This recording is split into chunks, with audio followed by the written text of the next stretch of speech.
is Sara Martinez, and I'm from El Salvador. I came to United States 1984 with my daughter. I have been living in the Pico Union area and working with as a health promoter and organizer with the Central American community. I wrote The Wrong Latitude in 1985 and was basically after coming down from Big Sur, which is a really nice place where there are a lot of trees, pine trees. And it made me think about the place where I grew up in El Salvador, where there were a lot of trees and was really nice. So I was feeling like I don't belong to this country. So I have to put it somehow and give it to the community, because all of us feel that way a lot of times, but we don't say it. So that was my way to share with them about my feelings, which are their feelings too. Coordenadas. Acabo de darme cuenta de que estoy en una latitud diferente a la que me corresponde, que el lenguaje de este país no lo comprendo, que las calles y avenidas tienen nombres que no puedo pronunciar, que los parques están llenos de pobreza, que como sombras miles deambulan por las calles sin un lugar seguro donde ir, que la discriminación no tiene límites, que el individualismo es la ley que rige la sobrevivencia, que los inviernos son largos e inclementes, que el hambre calcina los huesos de una mayoría llamada minoría, que aún mi ser se estremece al pensar en el regreso a El Salvador. Solamente ayer me di cuenta de esto y todavía permanezco aquí.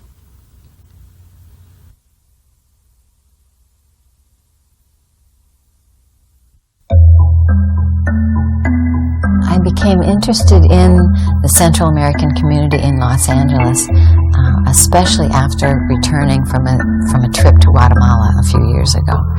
I was really taken by their culture there and also by their poverty, and was wondering if their life was better here. This is 12th Street, just west of Union. So it's right in the heart of Pico Union, and you can see that there are some apartments buildings. The one on the right side of the picture is where I lived for almost 2 years. When I first came to Pico Union, I was really struck by the poverty here. People have very difficult lives, and I had in mind that I wanted to show how difficult their lives are. I wanted to show the poverty. I wanted to show how difficult it is for them to make a beginning in LA. But after a while, I realized that wasn't the story at all. I mean, what happened is that I ended up shooting the people, because the people were what was interesting to me. They have a spirit that really comes through in their faces, you know? Gloria is here without her family. She has 2 daughters and a husband in El Salvador. She and her husband spoke before she came, and they decided that there was no way to make it there in the war-torn economy of that country without one of them coming to the United States to make money. Her husband is a teacher there and is working and caring for her 2 daughters. They decided it would be better for her to come here and find work, because they had heard that it was easier for women to find work in Los Angeles than for men. When I met her, she was working for someone in the valley and was making $120 a week for cooking and cleaning and childcare. Even though she's very sad on the inside, she doesn't let it come through, because she knows that the employers don't want to hear that here. Gloria says she's happiest when she receives a letter from her family.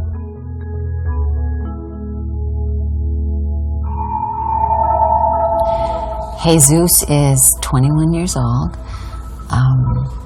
and is in Los Angeles looking for work. He spends every day that he's here on the street corners, with groups of day laborers trying to flag down trucks. Everywhere that I walked, people would say, "Do you know where there's any work? Do you have any work for me?" Jesus was living under the freeway when I met him. When he came to the United States, he came with great hope that he would be able to do something with his life. And I think he's just gradually started adjusting this to reality each step along the way and realizes how difficult it is. Jesus has been an orphan since he was very young, only a few years old. His parents were killed in an auto accident in Mexico. And he and his sister then went to live separately with different relatives. He's talked to me several times about his mother, whose name was Rosa Maria, which would be my name in Spanish. And he seems to have a great love for her, and I think he prays to her, you know. And he seems to me to be a real honest kid, a real nice kid. There's something really sweet about him and innocent, and I really worry about where he is. I tried to find him after this.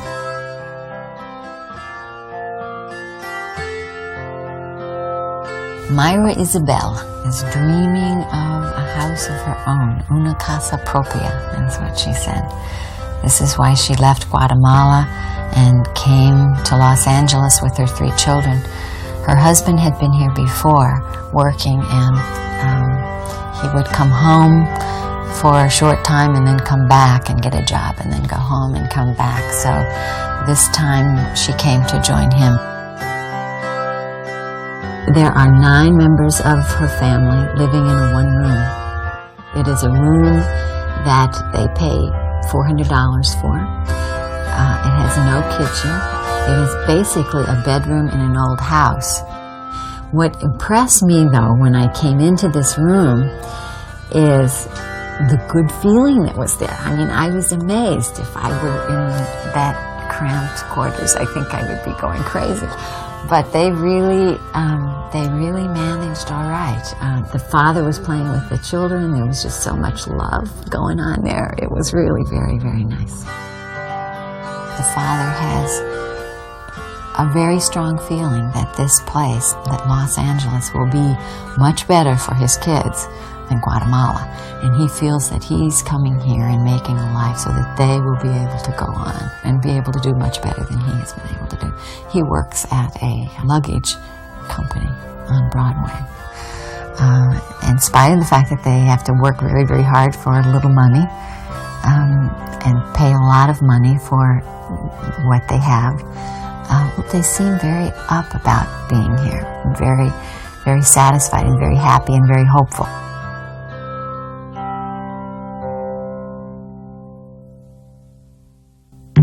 I ended up being drawn very much to the people, and after getting to know some of them a little, it feels to me that they have a real sense of determination and a real sense of hope about what their lives are like and what their lives can be.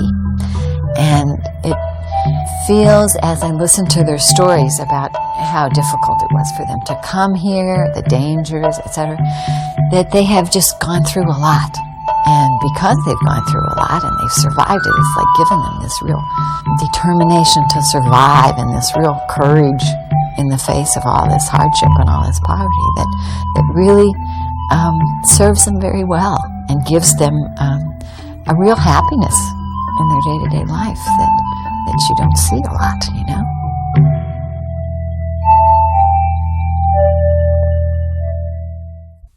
In 1980, my husband was killed in El-Salvador.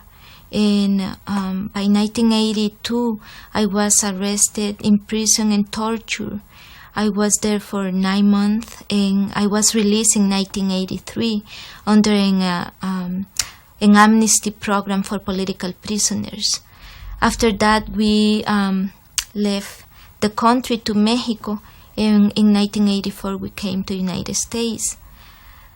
I wrote The Streets in 1986, and that was basically a way also to express how I feel sometimes about discrimination on the streets with people and how people themselves isolate from the others. Las calles. Las frías calles bajo mis pies corriendo en este exilio que se ha hecho permanente. Los árboles preocupados ven mi andar ligero, botan sus hojas invitándome a salir de aquí. Los carros como ciegos robándose las calles a cada instante no se percatan de mi presencia. A mi lado la gente camina, olvidada como yo, tratando de ignorar su propia muerte. Las patas de la ciudad me golpean olvidándome a despertar y ver la luz roja. Don't walk.